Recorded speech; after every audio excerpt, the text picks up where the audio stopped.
بسم الله الرحمن الرحيم الحمد لله كما هو أهله اللهم صل على محمد وآل محمد اللهم عجل لوليك الفرج. Assalamu alaikum wa rahmatullahi wa barakatuh. Le Mahdi est-il né ou pas? Le Mahdi existe-t-il actuellement ou viendra-t-il à la fin du monde? Cette question est une question polémique soulevée par les sunnites pour essayer de remettre en cause l'idée du Mahdi. Deuxièmement, l'imam al-Mahdi est-il la descendance de l'imam al-Hussein ou de l'imam al-Hassan? Une autre polémique soulevée par les sunnites aussi, qu'on verra qu'elle n'a aucun sens, aucune réalité.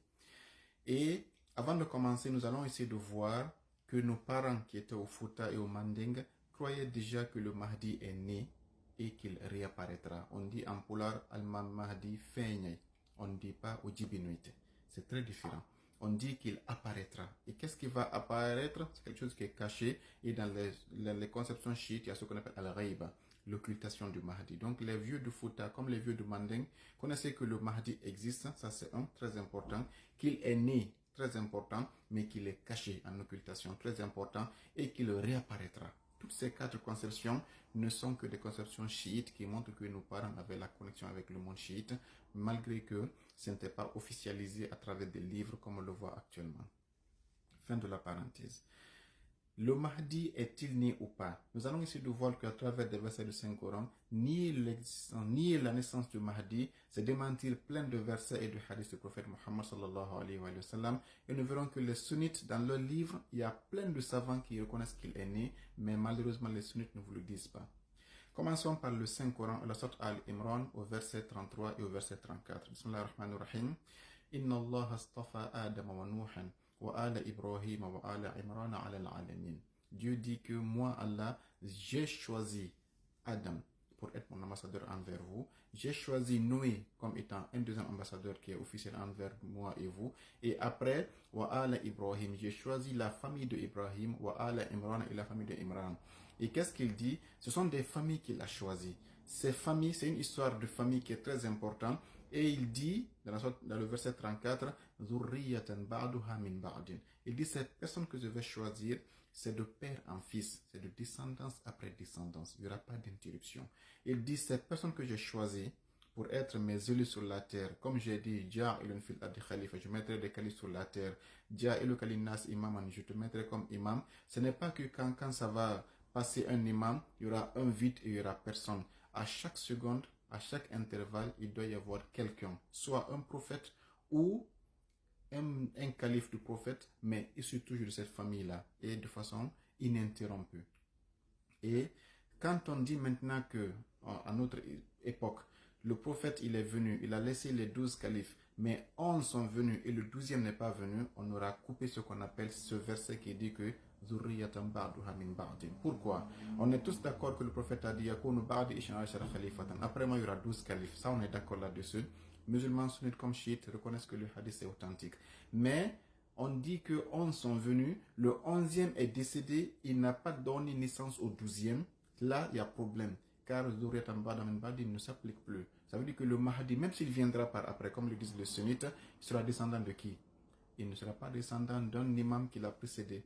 Autrement dit, entre le 11e et le 12e, il y aura un vide, et ce vide-là qui constitue une polémique et une grande défaillance dans la promesse d'Allah qui dit que c'est de génération après génération, de père en fils. Donc les chiites, on dit, on est face à un dilemme. Soit on dit que le Mahdi est né et que donc la lignée des 12 fils, des 12 califes est complète et que le Mahdi est toujours en vie, ou on dit non, le 11e est décédé, il n'a pas donné naissance et donc on a démenti le verset. Les chiites ont préféré converger avec le verset, donner raison au verset et reconnaître donc que le 12e imam est né, mais qu'il est en occultation, comme le dit le prophète et tous les 11 autres imams.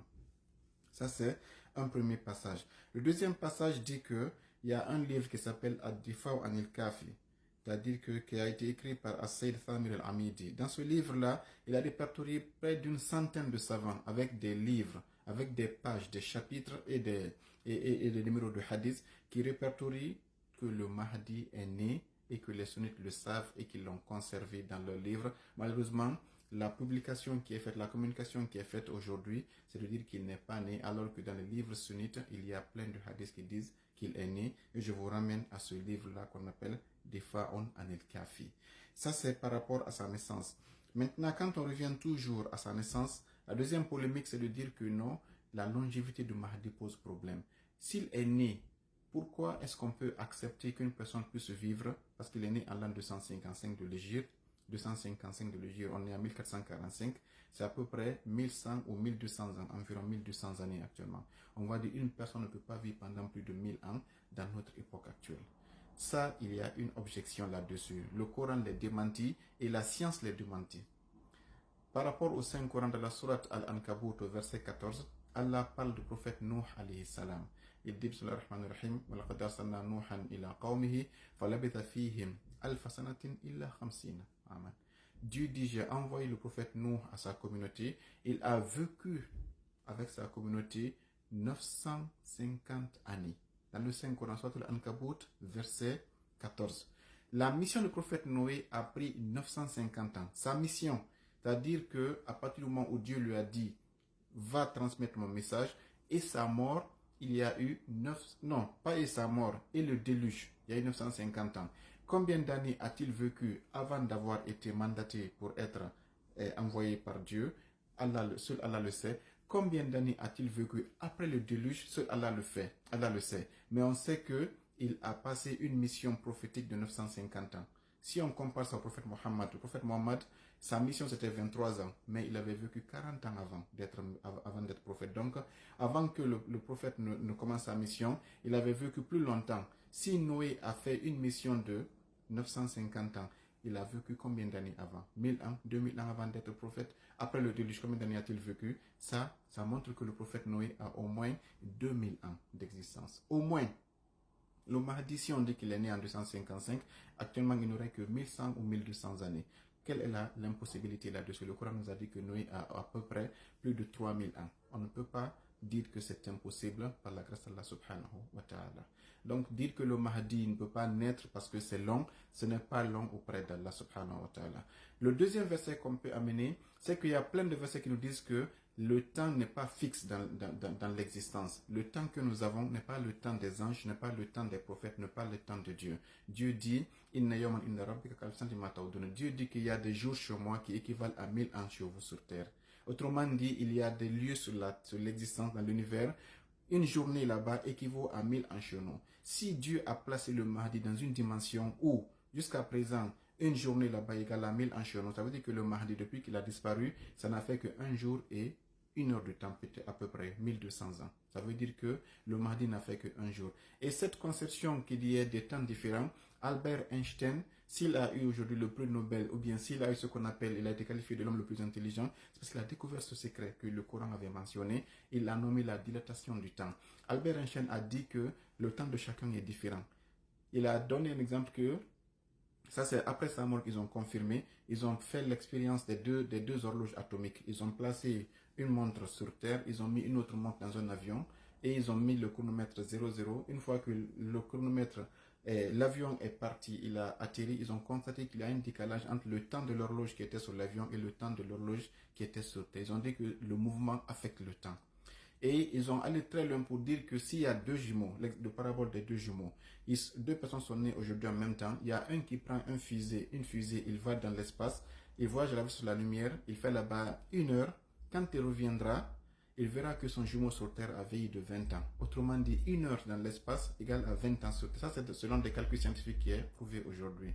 Pour nous dire que ce n'est pas impossible que Dieu place le prophète Isa, Cheikh Khadr, le prophète, l'imam Mahdi, dans des dimensions où le temps ne file pas aussi vite que dans le nôtre. Autrement dit, ils sont dans une espèce de dimension où ils vivent sans vieillir, avec un rythme qu'Allah a décrété. Il a dit qu'il y a un jour qui égale à 1000 ans, un jour qui égale à 5000 ans, ça dépend de ce que Dieu va vouloir. Donc dire que le Mahdi ne peut pas naître car ça fait 1000 ans qu'il est là, c'est trop. Le prophète Nuh a transmis la mission pendant 950 ans et ce n'est pas en contradiction ni avec les versets de Saint-Coran ni avec la science aujourd'hui. Donc le Mahdi existe bel et bien, il est né et il est en communication avec des personnes qui sont pieuses et qui peuvent le voir soit en rêve, soit en vive vue, qu'Allah fasse qu'on soit parmi ces gens qui se connectent au Mahdi et qui reconnaissent qu'il existe, pour ne pas démentir le verset qui dit que c'est de père en fils que les califes vont succéder. Wassalamu alaikum wa rahmatullahi wa barakatuh.